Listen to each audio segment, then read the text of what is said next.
Hi, this is Niece Matthew. Hope you're doing well. Back again for another week of the transits. So we got through eclipse season. I hope everybody did okay with that. It was intense, I have to say. Even last week with the tribal energy, the gate 45, I noticed that in the real world quite a bit. I mean, I do have a hanging gate 21, so it could have been that, but I did notice there was a lot more of this kind of entitled I deserve this, and whether it was true or not kind of energy. The mandala of life continues, and if you haven't joined already, I would love to have you aboard. And I was just thinking about it the other day. This is the first and only experiment that's ever been done like this. And I thought that how lucky I am that I have so much support from everybody, and you know, the back and forths in the community page and the comments on the videos and comments about the transit reports. It's been so much fun. We're getting close to the actual halfway point within about a month or so. So we're really kind of chugging along, and I'm really enjoying it. And I guess the most important thing is to really be able to dive into your own body graph and to know that at one point during the year we will definitely be talking about your personality sun, which is really kind of what that you know the most about yourself, because it is a conscious part of who you are. If you haven't already, like I said, participation is a little or a lot, or whatever you want. And I'd love to have you aboard. I'd love to hear how things are going. And I read all your comments and I appreciate them all. So thanks again for being here, for supporting me, supporting the channel, and allowing it to grow and to reach more people, because ultimately that's my goal. So with that said, let's get into the transits. Right now, the sun's in the gate 12, and it is moving from tribal energy into individual energy. So you may notice quite a bit of a difference with how the energy is playing out. We are moving from a very regal energy where you're sort of out in the world speaking for your people, basically saying what you need and what you deserve. And this is business energy. This is about entitled leadership and just getting things done. And it is completely related to the mundane world, the things we need to survive in a human way on planet Earth, on the Maya. So now we're moving into the gate 12, and this is an individual energy. It is half of the only channel that is completely a social channel for individuality. And it is also an emotional channel, because it is a 1222, which means it comes directly from the solar plexus and it goes directly to the throat. So there is a lot of passion within this energy. Because of the individual energy, we may have some level of melancholy, but there could also be this need to want to express ourselves creatively. The gate 12 is one of the alone gates. The other two are the gate 33 and also the gate 40. And sometimes I've heard the gate 23, but for sure the gate 33 and gate 40 and the gate 12 are all alone gates. And when we talk about alone gates, we're talking about this energy of wanting to have some downtime away from people, and really needing it more than just wanting it. Almost like a recharging that you need to do, to be away from people, to actually have your own space. And with this energy, the space and time alone is all about this idea that you need to get the clarity and sort of the words that you want to explain yourself when you're out in the world, because this is, if you can imagine, the voice of individuality. Individuality is always trying to get sort of a mutation or something new into the collective. But in order for it to actually happen, the collective have to feel that it's a value. And if it's not a value, it won't work. And people won't actually want to listen to what you have to say, or those types of things. It is a motorized channel. So in that way, you would think that it would be easy to accept the energy and to listen to the energy. But because there is an emotional component to this, it means that there is this level of needing to have clarity, to be in the right mood, to be able to express yourself in the way that people are accepting and wanting to listen to what you have to say. If you're out in the world and you don't want to be out, then this can be where you're sort of quiet, shy, you're withdrawn, you don't want to be there. And people can feel that. It's an aura that you sort of give off. This is an important voice where it can change the trajectory of how we socialize, because there is the potential to mutate the way we socialize through this energy, because it is the voice of being social. There is this creativity, like I said, and the creativity can express itself through poetry. It could express itself through music, so through singing, through any of those avenues where we're using some way we're using our voice. It could be creative speaking, like you could be like a motivational speaker or something like that. But again, this is this idea that you need to have the switch on to get it to work the way it's meant to work. Otherwise, you won't have the impact. And this is all about impact. This is wanting to make an impact on the world. And if you're not, any kind of mutative energy, if you're not making the impact that you think, that you feel you want to make, then that feels as though you're kind of missing the mark. And nobody's actually saying that you're missing the mark. It can be an internalization of that concept that you're not doing what you are meant to do. So, and this is an expression of your individuality, of who you are, authenticity. When you have this energy, you can hear the inauthenticity in people's voices, and people can hear it in your voice too, because it's almost like you can't hide what exactly you're feeling. So that's why it's so important to actually honor your feelings, to be where you are and say, okay, well, this is not the day for me to go out and socialize. Although sometimes with this energy, because of this idea of listening to other people and not actually listening to your inner knowing, because this is part of the knowing circuit, you could actually have been in situations where you felt like you were kind of coerced or kind of convinced to go out and socialize, and you really didn't want to, and then it didn't work out like you wanted to, and it was not a great moment. And sometimes what will happen is you get so withdrawn from that sort of experience and the jadedness that can come with it, that you don't want to go out and socialize anymore, which is really not what this energy is about. It is about the impact. This is a voice of individuality. This is the only voice of individuality. So it comes with a lot of, you could say, a lot of power to actually shift the collective. But again, it always has to be right timing, right mood. And when that happens, then you do have the potential to actually inject that mutation into the world and to make something different. And maybe your world is small. I mean, maybe your world isn't this, like the worldwide stage. Maybe it's a small group, but yet you are infusing your individuality in some way, or changing the way people look at the world, the way people socialize based on just you being there and you changing the energy. You can bring the energy up in a room with your words, and you can bring it down. There is also the melancholy, like I said. Now, the melancholy here is this concept that you don't have anybody worthwhile to listen to the important things that you have to say, which sounds a little bit arrogant, but it isn't about that. Mutation is whenever you carry individual energy, mutation is the end goal. This is the moment where you want to put that thing that nobody's seen before out into the world, to light that spark, so the collective can continue to maintain that spark and bring it into a fire, so that more and more people know about it. Ra Uru brought the human design system, which was a spark. And I mean, yes, he had a lot of individuality, and we can't just say it was a gate 12, but he did have a hanging gate 12, which some people say it can be related to the ability to channel spirit, which makes sense, because we do talk about the 1222 is a full channel, and it actually goes to the solar plexus.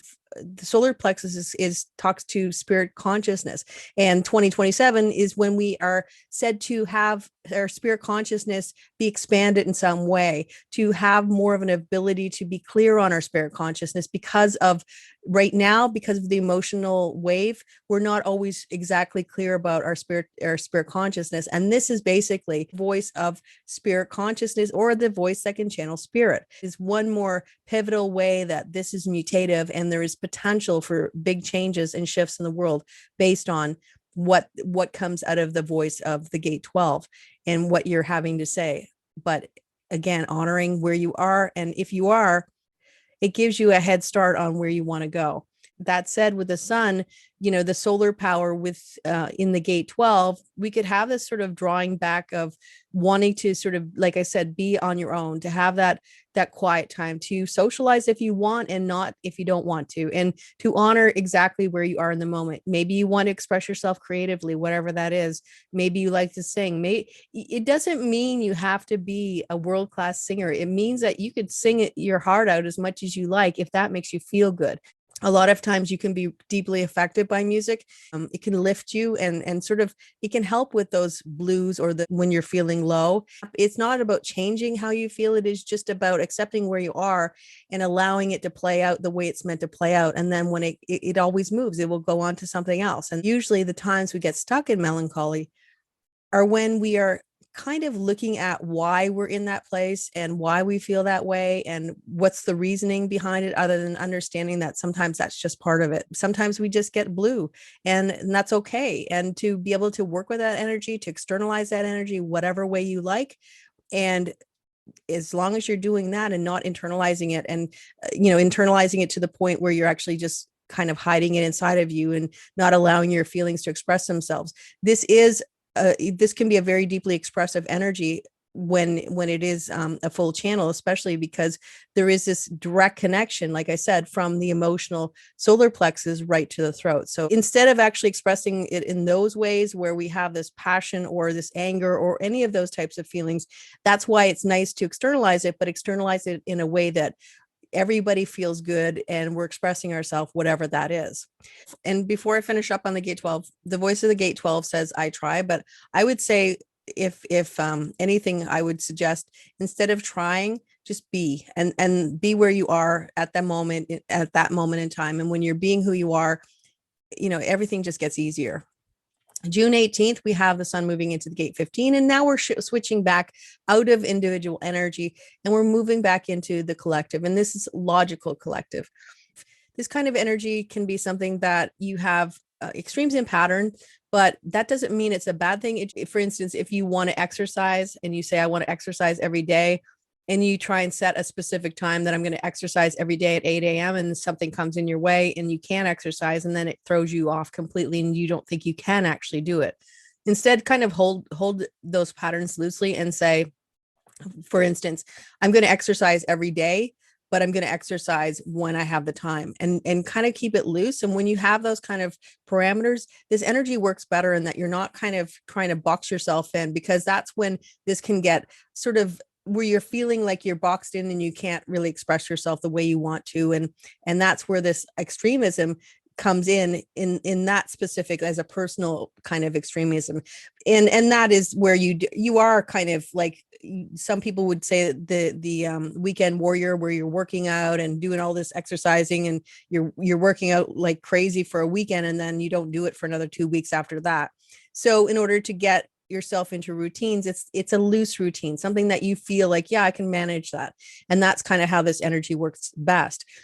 So when we talk about the extremes and sort of a broader perspective, we're thinking about this idea of the love of humanity, and not necessarily the individual, you could say. So the love of the collective as opposed to one individual. So you can get extreme in anything, and that you are willing to potentially do things that may not necessarily be for the best interest of certain people, but because you're looking at the big picture, there could be this idea of the greater good. This is things we can sometimes see people acting out in a way that they feel that they're saving the world, they're saving humanity, they're working on the behalf of humanity, but not necessarily seeing it in the big picture. So that's something to keep in mind. I'm not saying that there's going to be anything nefarious happen, but Venus was in this energy the beginning of June, and I didn't really feel that there was any issue with that. But with the sun, it's more of a solar energy and a hot energy, and it can run a little hotter. So let's see how it works. So we might see some reactivation, because it still is Mercury retrograde, some reactivation of some, you could say, humanitarian themes that we've had in the past that could be reactivated, some protests or something. I don't know exactly what, but something like that could be reactivated. There's also this idea that if you carry the energy of the 515 or even just the 15, being in the flow. The whole channel is all about being in the flow of life and sort of going to the patterns of life. And when you carry this energy yourself, people naturally will follow you in your patterns and kind of go in your flow, if that's a thing. And sort of, in other words, they'll follow your lead even if you're not leading. It's just your aura that's talking, because this is about having a big aura when you have the 515. And this is a lot of connection with the Gaia, the Maya, and all the the earth and those types of things. It really is trying to protect the earth, and it is a love gate. This is the love of humanity, and we're actually having two love gates at the same time because of the way they fall on the mandala, and I'll talk about the other one in a minute, the gate 10. So we are seeing a lot of this love energy, but what is the opposite of love? And that means, and if we can look at that perspective of this extremism and this idea that you want things to go a certain way, and if they're not going that way, what are you willing to do? And so if we can say that we find balance in this energy, then everything will be fine. This could be about saying that people get on your nerves, but the world is worth saving, that kind of thing. So this is a kind of energy that we're going to be working with this week. We're going to be working with on June 18th. Right now, the Earth is in the gate 11, and we no longer, last week we had a little bit of time where we had Mars and the gate 11, and they were in a full channel. So this is all about, when we talk about the 1156, the whole channel, it is about this experiential energy, and it is about the memories that we have, and this idea of kind of trying to document them, to concretize them, because it does hook into the gate 56. And the gate 56 is any throat energies, or we're always going to talk about an energy where we're trying to get something into manifestation. We're trying to bring something into form. This could be bringing into form by speaking it, because as soon as somebody else has heard something, then maybe you can start to work on that thing that you want to bring into the form. But it is abstract energy, and it is this idea of sometimes weaving the stories of your life within a fiction book. For instance, say you were writing fiction or something like this. This is all the ideas that are being kind of generated within you, and then the gate 56 would go through those ideas. So this can be a plethora of ideas, and having a lot of ideas that you want to concretize, like that could be what you're feeling. You want to, I have a million different things I want to do, and I want to bring them into reality, but maybe there's just too many. Maybe they're not ideas that can actually come together, because there's just too many things that will not work at this point. So the gate 56, when it was working with the earth, is like, okay, what's worthwhile, what isn't worthwhile, and it is very similar to the 1762, where 17 has opinions and hypotheses, and the 62 goes through them and decides what's worth it and what isn't. And that's what this energy is about. And the way to work with this energy is to always know that, to keep in mind that just because we have a lot of ideas doesn't mean that every single one will work or can work, or it's even something that we really want to work. Sometimes just writing it down, getting it out of your mind so that you have it somewhere, so you feel like, at least, if I want to go back to that idea, I can. Otherwise, you can get locked into this circling of ideas and all the things you want to do. So journaling when you have this energy is really good and that would be the 56, bringing it into form, so you're actually able to go through it and decide what is worth working on and what isn't. June 18th, we have the Earth going into the gate 10, and this is, like I said, the opposite. This is the opposition, or the other side of the mandala of the gate 15, and they're both love gates. This is the love of humanity, and this is the love of the self.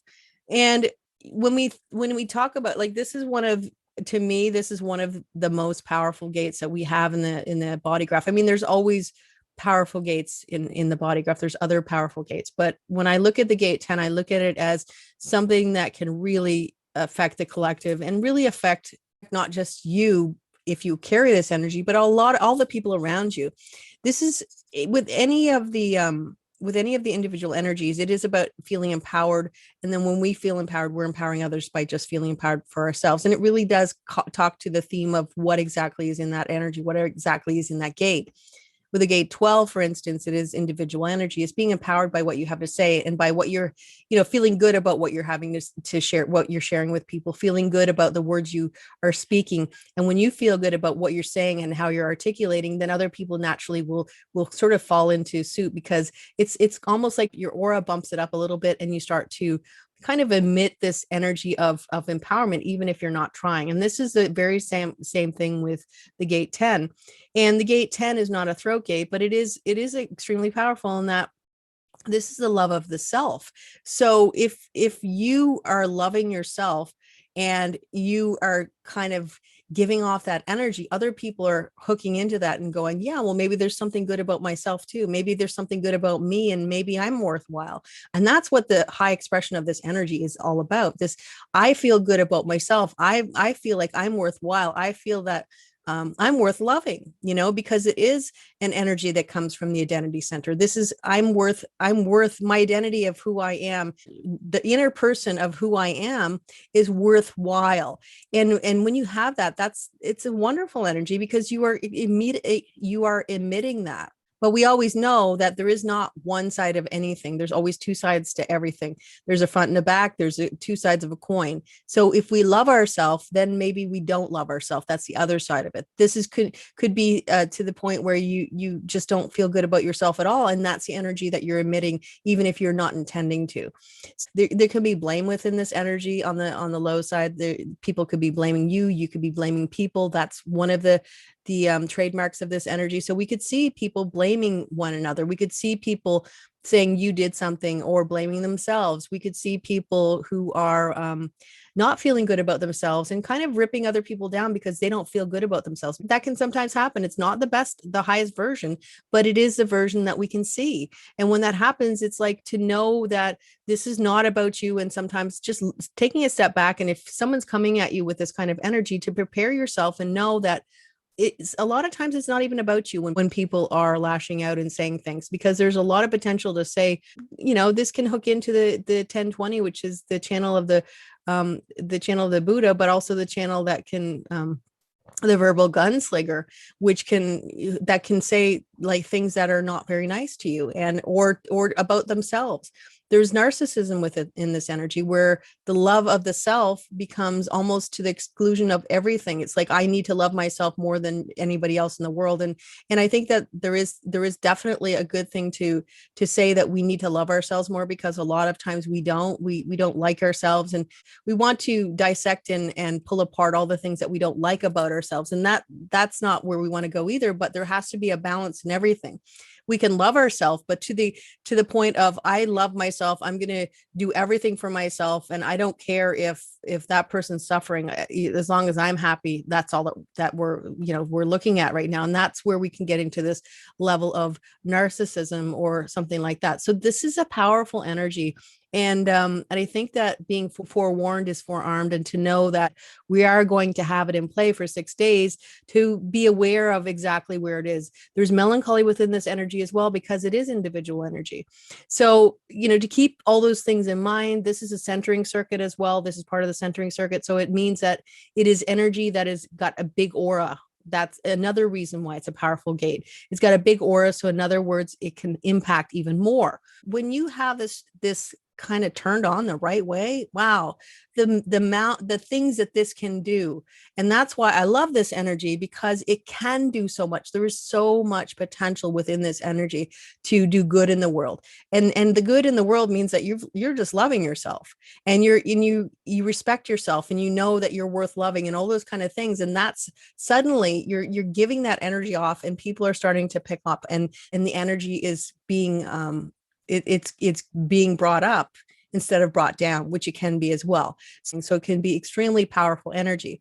So ultimately, we have two love gates that we're working with: loving ourselves and loving humanity. So let's see how it works out. I mean, there's always going to be potential for us to see beautiful things and have wonderful experiences with this love of, all this love floating around. Right now, Mercury continues in the gate 45. Like I said, there's 3 actual gates that it is going to be transiting for the whole of Mercury retrograde, and it's going to move into the gate 35 on June 18th. And this will give us back that 35, 36 manifesting channel between Neptune and Mercury. Well, if you look at Mercury and its communication and those types of things, now remember that Neptune can be illusions, or things that we don't actually know all the information. So this could be a manifestation of experiences, like I said, but an experience that we may not necessarily know all the details about. So with any experience that we have, it is about this idea of, like, not an expectation of exactly how you want it to go, being open to the way it kind of plays out. And when we don't have these really big expectations of exactly how we think things are going to run, and how it's going to work, and if it doesn't show up that way or doesn't look that way, then that's when we can get that disappointment. The other thing about the experience is that it is abstract energy, and when we're talking about the 35, 36, and we're manifesting these new experiences, we need to actually be in the moment, to be in that experience, to actually completely enjoy it, because in the end, all we have is memories, and that's all about memories. And we also talk back to the 1156 that we were talking about, and that is all about memories and concretizing memories and concretizing or bringing into form the memories that we've had or the experiences that we've had. This is what it all kind of culminates into. And when you're looking at it as an experience and being open to what you receive, then this helps. This is not just jumping into any old thing. With the gate 35, usually it's because you've seen and done a lot that you want it to be the ultimate experience, you could say. But again, with Neptune making a full channel, that's where we don't know exactly what we're going to be getting. So to be open to what you receive, to be in the present moment, and to let things play out the way they're going to play out. And when that happens, usually no matter what you get, you'll have something to talk about, and you'll have some kind of a memory. And sometimes we have these experiences of we go on a trip and a lot of things don't go right, but in the end you kind of look back at it and you go, well, that was kind of, and you kind of laugh at the things that happen. You're not laughing in the experience when you're actually dealing with it all, but there's those moments where you think, wow, that was crazy, and yeah, remember that time we had blah blah blah, whatever. So there's always going to be something that you get out of everything that you're doing, and to understand that if you're open, then it'll be interesting to see what shows up.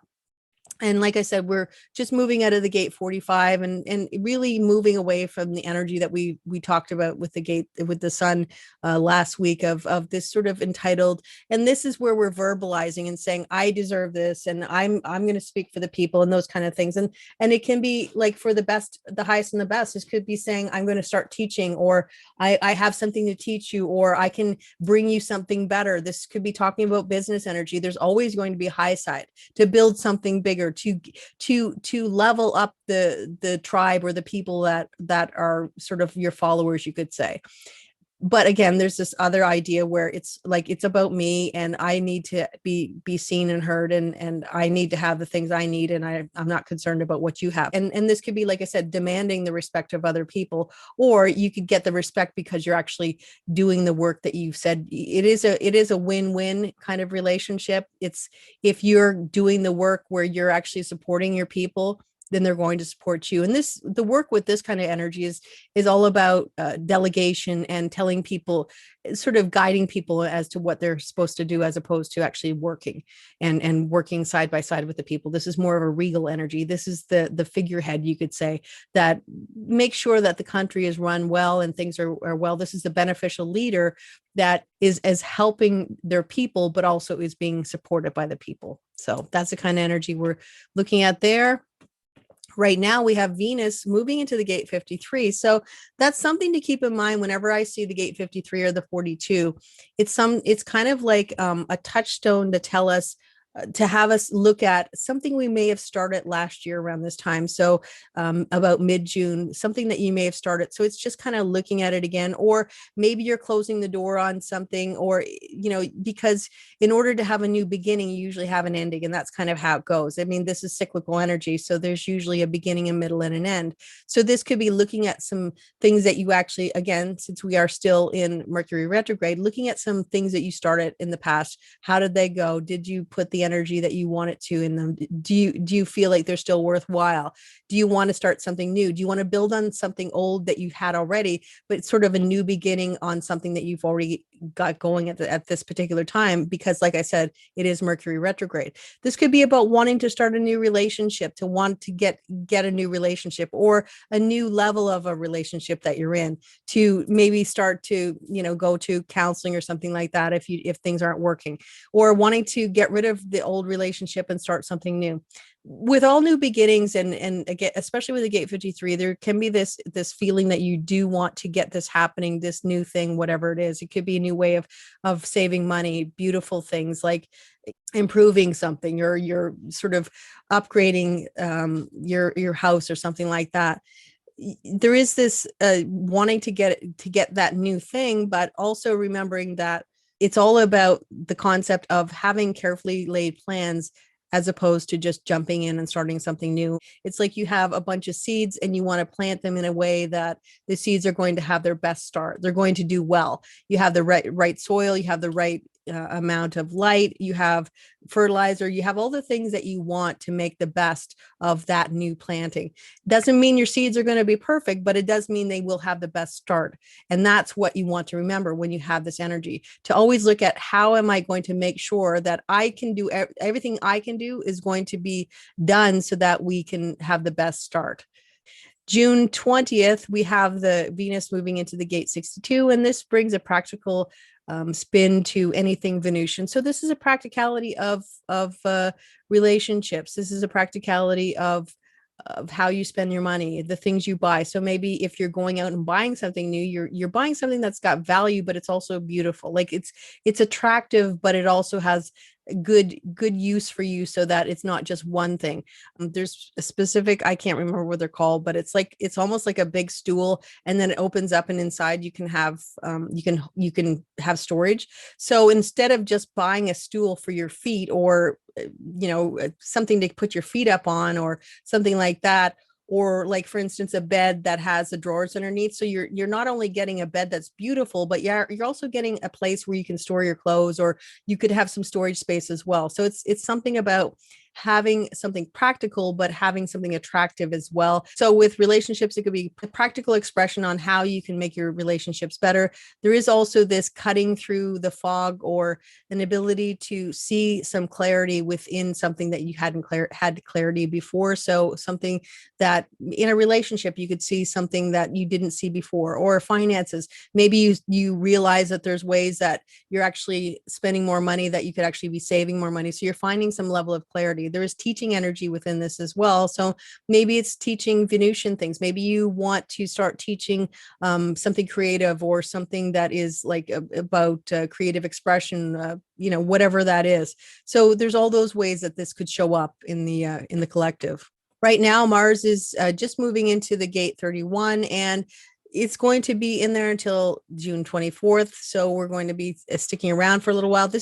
Mars is moving into another throat gate. So it is whenever we see any gate that comes off the throat, we could always say that it's the voice of. So for here, it is the voice of leadership. So if we have the full channel, the 31, 31/7, the channel of the alpha, we have the gate 31, which is the voice of influential leadership. So this would be the person that's out talking about, this in leadership of, and it usually is a democratic leadership.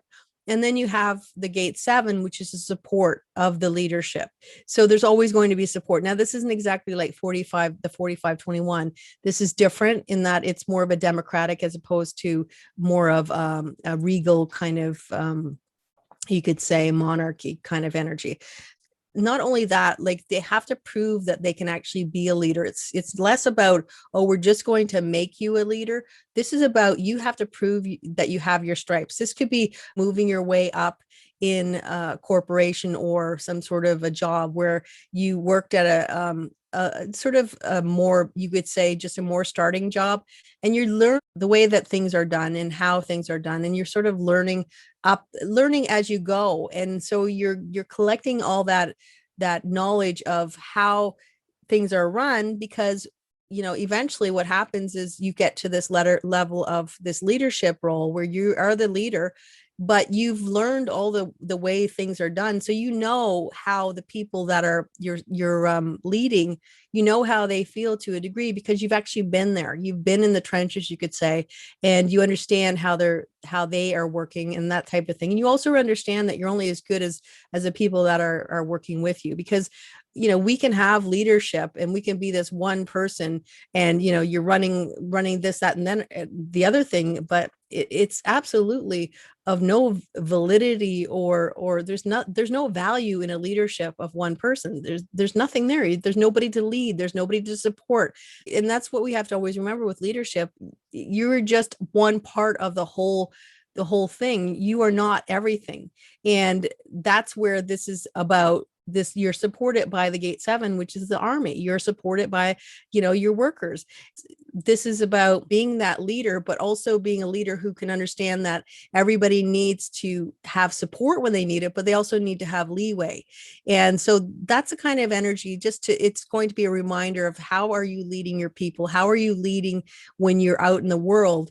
And are you allowing people to be their own selves and know that they have you if they need you for support, but also know that they have their autonomy to do the things that they know that they're good at, or those types of things. So there's a true finesse to leadership that is effective. With Mars, sometimes you could wonder if maybe there's maybe micromanaging with leadership, and, you know, telling people exactly what you want them to do and not really allowing them to have their own voice. And that's where we get to, it's not exactly about the leadership anymore, and it's about you just trying to control everything. So let's see how that plays out. But that's kind of the energy that we could see showing up.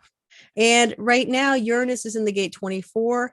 And on June 18th, it's going to be moving in the gate 2. Now, right now, with Uranus in the gate 24, we have a full channel between Pluto and the gate 61, as well as Uranus in the gate 24, which brings a balance to the energy. We know that Pluto moved back into the gate 61 last week, but this is individual energy that is more about being within your mind and thinking about those kind of questions we all have those kind of questions that we just never really know if we can ever find an answer to them.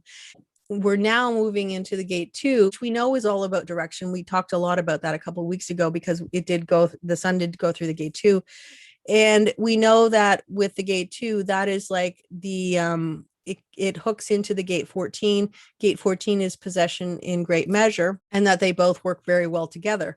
So the gate 14 and the gate 2, and that the gate 14 brings in a lot of resources, and the gate 2 sort of directs where the resources are supposed to go. The gate 2 is also considered the place where the magnetic monopole, or the theory of the magnetic monopole, that is where it resides, and that it is our kind of true north within us that shows us exactly where we're meant to go on our trajectory in life. So that's going to be activated. So when we look at Uranus, I mean, we're seeing a planet that is revolutionary. We see a planet that is unusual, that can change very quickly. And you know, these out of the blue kind of moments that we have a complete shift of something. And when we see that happen, then that could be a complete shift in direction. We could see on a worldwide stage, we could have an inner feeling that we want to completely change our direction. We want to go in a direction that's never been walked in before. And if we think about it as being an energy that is ruled by Aquarius is a revolutionary and changing, and a trailblazer, and brand new energy. So brand new directions potentially. Where are we going to go? What kind of directions are we going to, what kind of new paths are we going to carve out with this energy? But because this can be an energy that is about just jumping on and not necessarily doing all the due diligence to do before you do that, there probably is going to be some level of tweaks. And so if you really do feel like this urge to change direction, to move in a different path, to completely change what you've been doing all along, maybe just kind of sit with that for a little while and kind of look and see how is it going to serve you. And of course, change is amazing. Change is what we need. We need to change. That's part of it. But just change because you feel like you just need to change, which sometimes Uranus can actually do. That's just something to keep in mind. If you do have a hanging gate 14, you might really feel a lot of energy to get those to direct the energy, to direct the resources where you want to direct them, to finally have that push to do those things that maybe you wanted to get done. And the other perspective is that we could start to really feel the direction of where we want to go in our lives. You could have this kind of sudden epiphany. Oh, yes, this is really what I want to do. And it could be something that's amazing, something that you never thought of, that really will shift everything within you. But maybe, you know, it just kind of comes out of the blue, and you think, why didn't I think about this before? To remember that because it is going to be a brand new direction, and maybe a direction that has never been done before, there could be some bumps along the way. And if you're open to the idea that you can reconfigure as you go, then it's definitely worth it. Well, that's it for this week. I hope you enjoyed it. And I will be back again next week, and I will see you then. Take care and have a good week. Bye for now.